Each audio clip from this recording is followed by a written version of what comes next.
If you've heard of the carnivore diet, you've probably also heard the name Shawn Baker a few times, and for good reason. Aside from being one of my personal heroes and the man responsible for coining the carnivore diet, he's also an orthopedic surgeon, US Air Force veteran, serial entrepreneur, and perhaps most impressive, an elite lifelong athlete who can still gab with the best of them at nearly 60 years of age.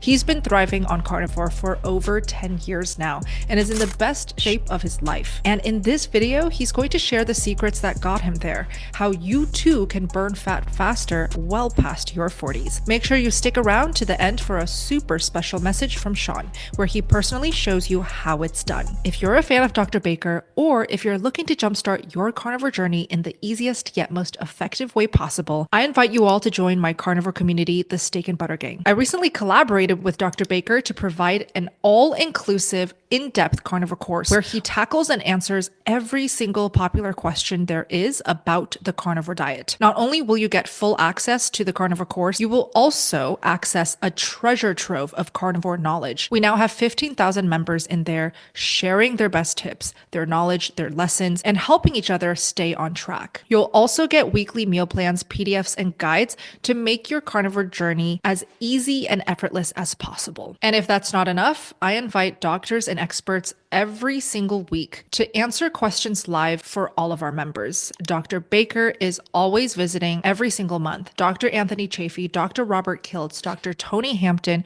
Coach Rebecca Heichman, and so many more amazing voices. So if you guys want to join us, join in on the family and all of the fun, you can access all of the benefits that I've listed and more by going to the URL shown on the screen, sbgmeetup.com, or check out the clickable links down below in the description box. Can't wait to see you guys in there. I'm back here at Dr. Baker's to film more content for our carnivore course. So Dr. Baker, since you are an experienced athlete, do you think exercise is an absolutely necessary component of health? Yeah, I do.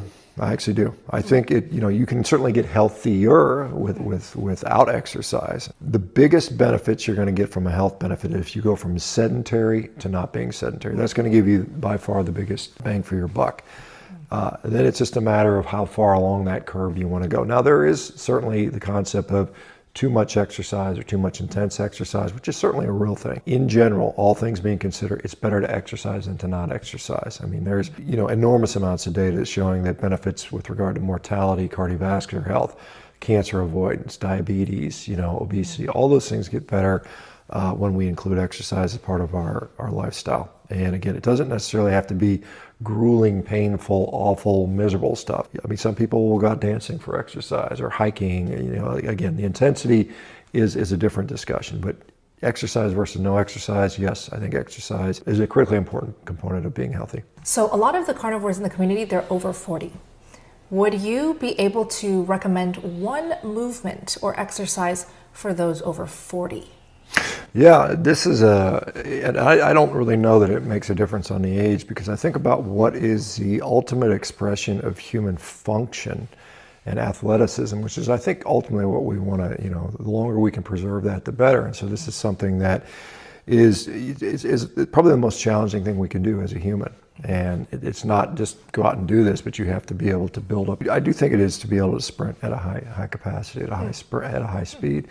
And sprinting is not running, and running is not jogging, and sprinting looks a very unique way.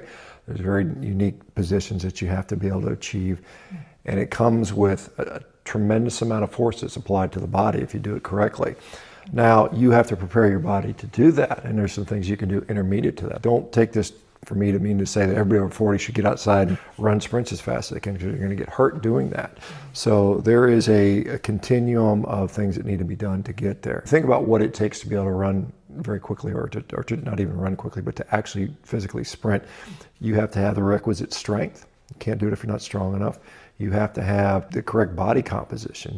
What is preventing people from running very quickly? They're overweight, they're too obese, maybe their joints are sore or achy, maybe they've lost range of motion, they've lost some of the elasticity, the appropriate elasticity and stiffness in their tendons. And those things are all things that can be trained. Obviously, your body composition can be improved with diet and other lifestyle factors. And so that's what I think we should all strive to be doing. For some of us, it might be a many years journey. I myself, as I getting closer and closer to 60, I've got some goals around these types of things. And so truly sprinting is what I would like to achieve, and I think most people do well if they can do that. Because, think about it. As a human species, we didn't always have barbells and dumbbells and weights, and so we're really designed to what we can do with our body alone. So some people would say you could climb, or you could lift things, or you could run or jump. And so I think sprinting is probably the best thing.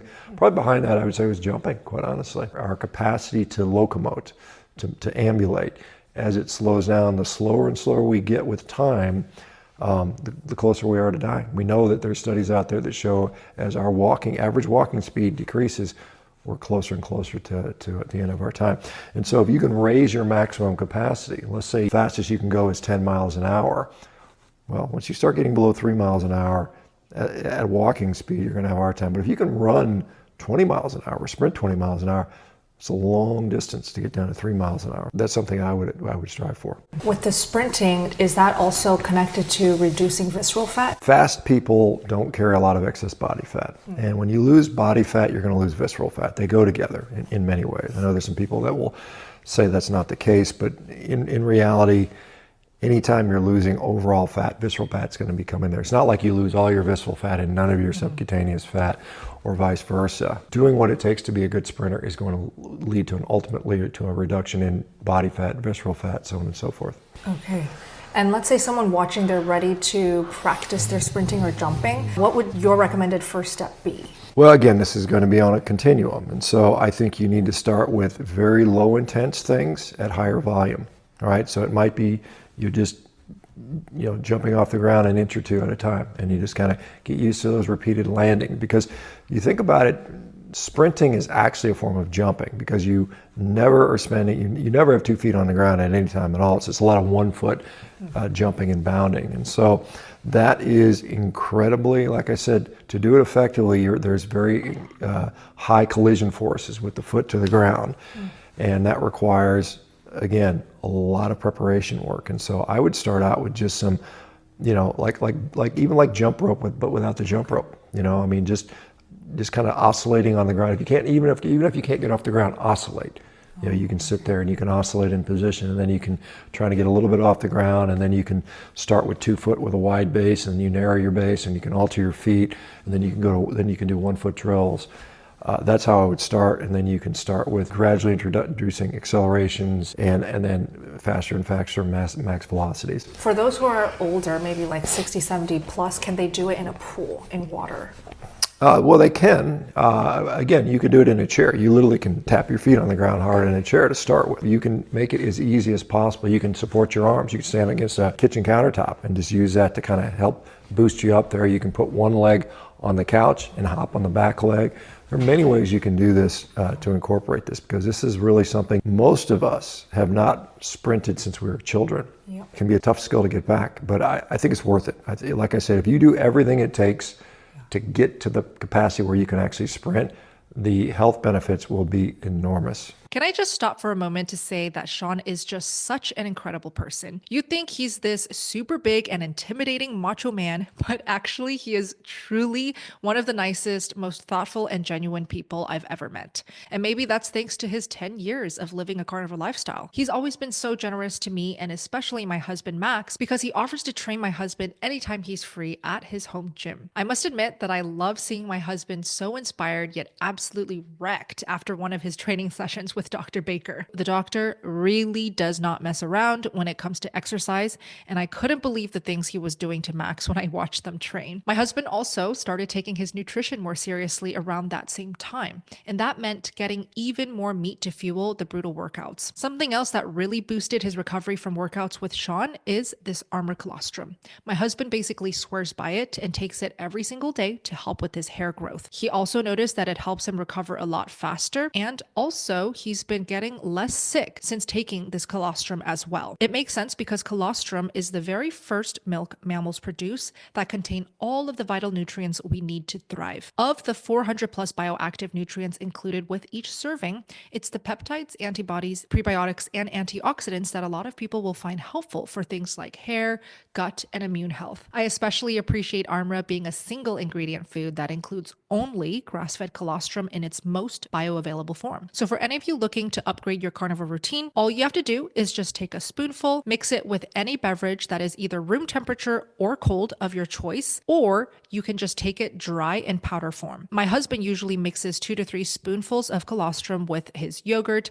or his cold coffee in the morning. If any of this sounds interesting to you, you all can get 15% off any purchase by visiting Armra and using my discount code SBGAL, or by clicking the link down below in the description box. Now let's get back to the video. A lot of the community follow you on Instagram. Can you explain these new incorporations of the more interesting exercises that you've been posting? Yeah, I mean, a lot of people see me doing stuff like marching in place and skipping around and things like that. And really that is just to train my body to hit positions that are important for actually sprinting fast. And so really sprinting, if you freeze frame somebody like Carl Lewis or a world champion athlete, Noah Lyles, as he wins 100 meters, if you look at the positions they're hitting, it very much simulates what marching looks like in many ways. The knee is very high, the arm is back appropriately.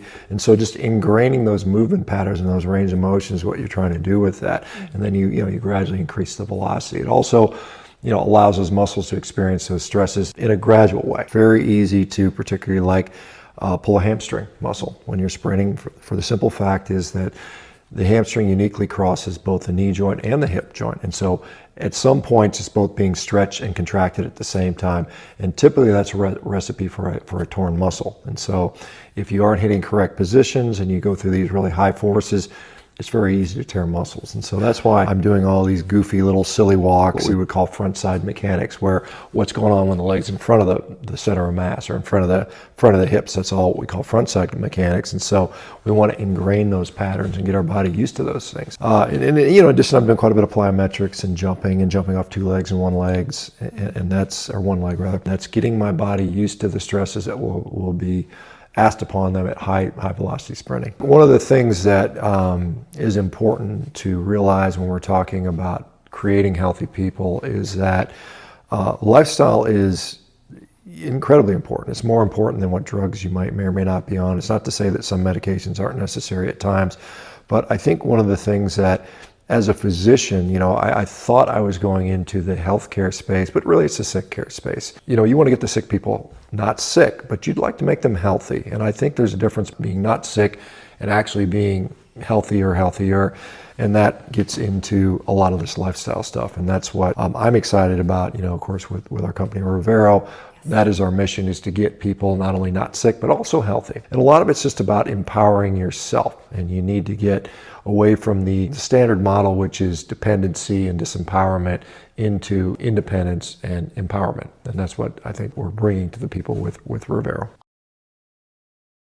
One of the things that I strongly believe is that humans are not designed to graze. We're not grazing creatures. If we look at our historical background, we were clearly nomadic hunter-gatherers, and so we would walk around a lot, and it would be inconvenient to stop and eat every 2 to 3 hours, right? That's just not possible. Can you imagine? You're walking along in a group and you said, "Hey, Grok, I need to stop and have lunch." What would go into eating way back then, before we had kitchens and even dishes or even any way to cook? We would have to build a fire, we'd have to stop and prepare all this stuff. It's just a lot of work. And so it's very plausible that early humans ate very infrequently. Now, what a lot of people will notice is that a carnivore diet sort of naturally lends itself to an infrequent meal pattern. The majority of people that I see do carnivore tend to eat about twice a day. Some people can get away with once a day. Many people do better on 2 meals a day just because it's hard to get enough calories in one meal. When we look at the literature on intermittent fasting, it doesn't seem to be counterproductive for building muscle. There's a new study that just came out that shows that. Some people like to use specific time frames. The diet itself will drive you in that direction. You can just listen to your body. Because if you start getting hungry at 16 hours and you're like, "Oh, I'm waiting for 18 hours to eat," that might backfire on you a little bit. However, some people whose appetites have been so dysregulated through years and years of eating ultra-processed food, which has all these physiological maladaptations that have occurred, their ability to sort of be in tune with what they're supposed to eat might require that artificial, sort of time. If you have an option, I think you should put your eating window earlier in the day rather than later. When you compare them directly, folks with an earlier eating window will have a better outcome in general compared to folks that have a later eating window. We are diurnal creatures, we're not nocturnal animals. We generally do better when we eat during the daylight hours. It's best not to consume, particularly a large meal, within a few hours of going to bedtime, because it'll probably end up causing problems with sleep. Sleep is an essential pillar to health, just like nutrition is, and I would argue also activity. When you sleep poorly, you tend to be more insulin resistant. We know that clearly occurs. When you're more insulin resistant, it's harder to get energy into your cells. When it's harder to get energy in your cells, guess what? You end up being more hungry. And when you're more hungry, you tend to make poor eating decisions. And so sleep impacts us in numerous ways. Okay, so one of the things I talked about was, developing properties of your tissues, your muscles, your tendons that make you more springy or more bouncer. Now, if you can think about a golf ball bouncing on a concrete driveway, you drop it, it bounces really high because it has such incredible elastic properties. It's very so rigid and tough, but when it does stretch, it springs back so powerfully. And so that takes some time. So I'm starting with some of the least challenging things you can do. The first thing you do is sit in the chair, and I want you to listen to what I'm doing with my feet, and I'm trying to basically make them bounce off the ground here. And so I can just put my hands down and just kind of like, so I'm almost kind of slapping the ground with my feet, and my foot is actually bouncing off the surface. I'm not having to lift it up. And so that's something that you can do, pretty easily. And, you might have to do this for a while. Just get your feet used to hitting that contact. It might take, a month or two, just getting used to that. And then from there, we can get progressively harder. Okay, from there, now we're on 2 feet. Again, 2 feet is a lot easier than 1 because we have basically half the weight, actually more than half the weight is distributed on our 2 feet as opposed to 1. We have a wider base, so we can start with a wide base. And then we can just, practice trying to get off the ground a little bit. And then we can start out with just driving the calves, and then there's a little bit of a hop. We can start bouncing. You start bouncing. Again, we're thinking about slapping the ground with our feet, slap the ground, slap the ground. And that's going to be something, we're going to start getting something called extensive plyometrics. And so plyometrics, most people will talk about that. There's a collision. There's a very quick period of time that your foot is on the ground. Some people say under a quarter of a second. And then there's an upward acceleration. And so you can do extensive plyometrics on 2 feet where we're just going to get off the ground just a little bit and we're bouncing. And then we can bring our arms in there to get a little higher. But again, we're trying to not spend a lot of time on the ground, all right? That's where you start with just these low, maybe I'm getting, probably getting 4 to 6 inches off the ground here, right? From there, you can go with bigger and bigger jumps. Come off of objects. So you might come down off of a chair. Again, the same thing here is I'm going to land and try to come up off the ground very quickly. Right, so I'm coming off the ground very quickly. That's something you want to do later as you get used to that. Other things you can do, as I said, we have a really nice wide base of support. Now, can I narrow my base of support with 2 feet? If I narrow my stance, my base of support has gotten narrower, and I can jump off the ground with a narrow foot, okay? I can make it more complicated, and I can exchange my feet. So I can do a split exchange, all right? So a little bit more coordination in here, all right? From there, you can do some one-footed stuff, right? And one thing you can do to make it a little easier is you can take some of the pressure off your body, putting one foot on a chair, and then your back leg is just gonna be hopping on 1 foot, right?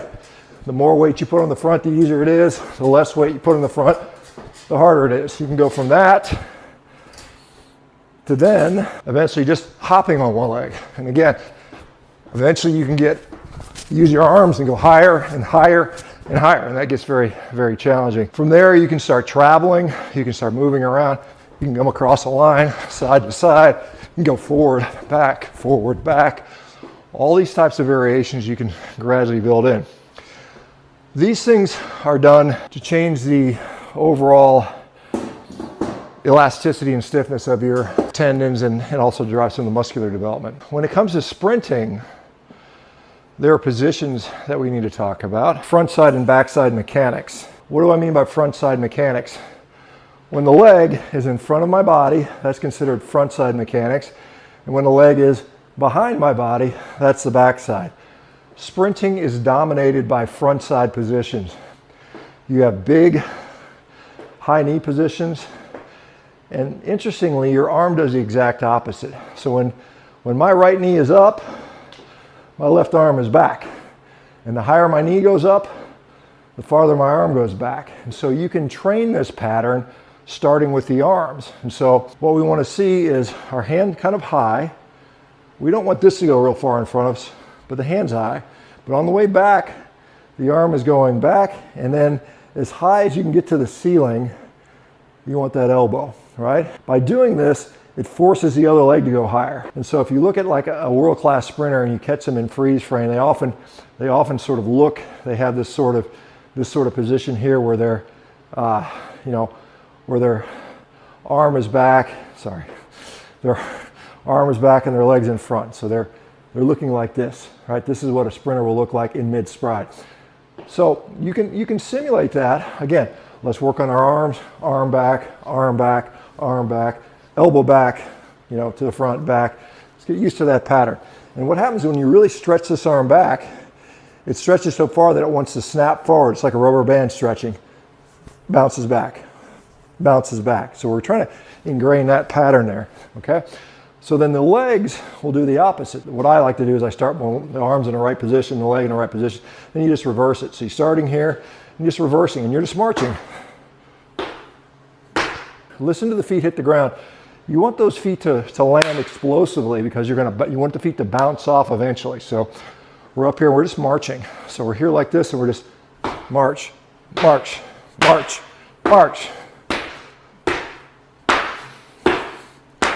Okay. From there, you can be a little more dynamic, and you can start skipping. And this is what people call an A skip. Same thing, we start in the same position, and we're just going to bounce. So when we hit the ground, we're bouncing, bouncing, bouncing. All right, from there, you can bring in a little bit more speed, and you'll do what's called a high knee drill. So everything, remember, we're really focusing on these big front side mechanics. We don't want to spend a lot of distance behind us, because when we do that, it causes us to run more slowly. So it's all front side, very little backside mechanics. So with the high knees, I'm going to go a little bit more quickly here. So here we go. I'll get ready again. So same position.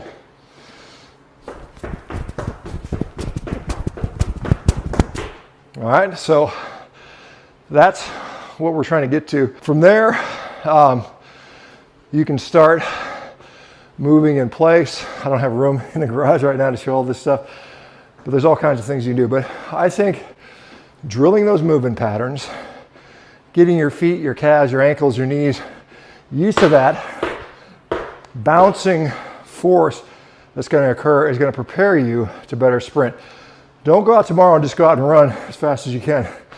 You're probably going to get hurt. I hope you had an awesome time learning and training with Dr. Baker. I think he truly sends an important message, which is that you really don't have to let age get in the way of your health. If you're a fan of Dr. Baker, or if you're looking to jumpstart your carnivore journey in the easiest yet most effective way possible, I invite you all to join my carnivore community, the Steak and Butter Gang. I recently collaborated with Dr. Baker to provide an all-inclusive, in-depth carnivore course where he tackles and answers every single popular question there is about the carnivore diet. Not only will you get full access to the carnivore course, I invite doctors and experts every single week to answer questions live for all of our members. Dr. Baker is always visiting every single month. Dr. Anthony Chafee, Dr. Robert Kiltz, Dr. Tony Hampton, Coach Rebecca Heichman, and so many more amazing voices. So if you guys want to join us, join in on the family and all of the fun, you can access all of the benefits that I've listed and more by going to the URL shown on the screen, sbgmeetup.com, or check out the clickable links down below in the description box. Can't wait to see you guys in there. Thank you all so much for watching the video, and I'll see you in the next one. SBG out.